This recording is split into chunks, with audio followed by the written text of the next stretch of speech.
Hello everyone! In this demo we will show you how to measure optical provision path using high-performance FPGA-based active probes. The H2020 Metro-Haul Project aims at defining the metro optical network architecture to interconnect incoming 5G access networks with the core network. For this, it's developing new techniques based on software-defined networks to provision optical paths dynamically in an optical transport network within the context of incoming 5G networks.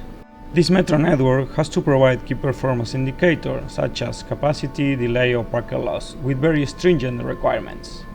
Then, we are going to show you how active measurements at 100 gigabit per second are performed to check that the requested key performance indicators are met before the optical path is put into operation.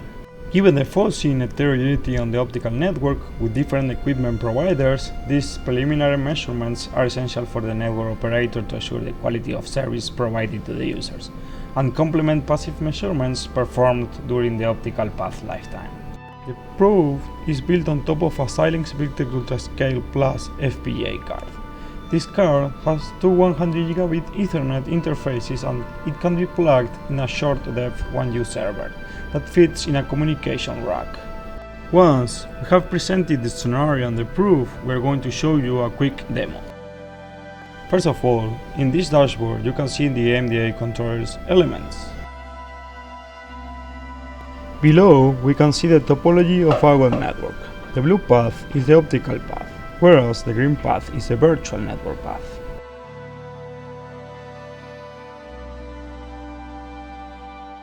We can see the provided virtual path under the element path. In this case, there are two optical paths. In order to provide service, we need to deploy a new virtual path. To do so, we launch a Create Connectivity service. The network operator requests the deployment of a new network service. This triggers a notification to the MDI controller.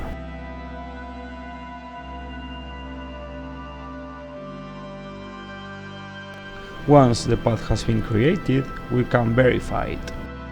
Afterwards, we need to check if the path provides the minimum quality of service.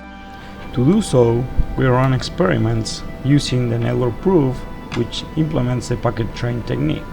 So, under reporting task-oriented, we can select which path we want to verify.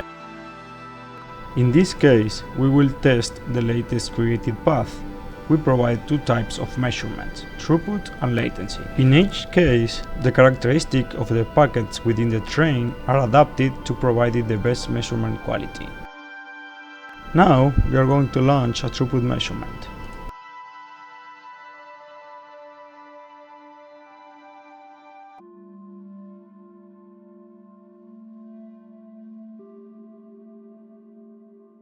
In this first deployment, the path presents a 0.1% of packet loss, therefore, we decided to tear it down and to create a new one following the same procedure as before.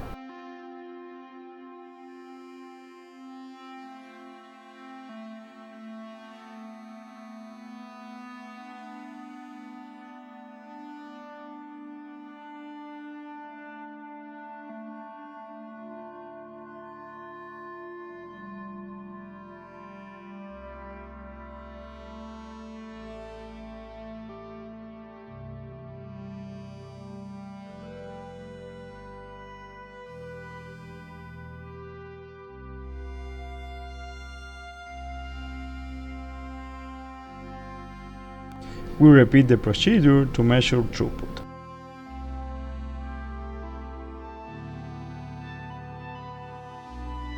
In this case, the measurement doesn't report any packet loss.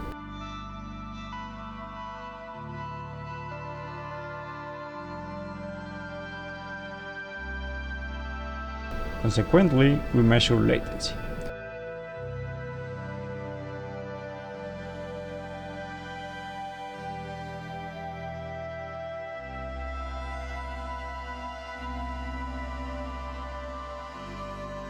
After these two measurements, the path is put into operation, having met the quality of service requirements.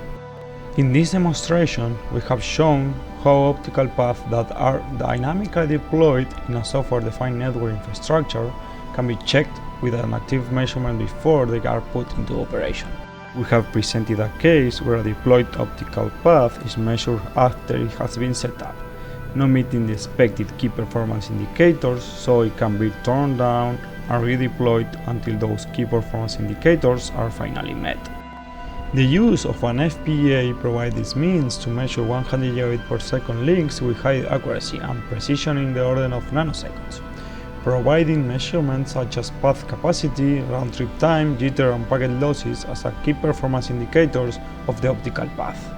As future work, we are working on the integration of this architecture in one of the use cases defining the Metro-Haul project, devoted to real-time, low-latency object tracking and security, where the dynamically provisioned optical circuit has to provide high throughput and low latency.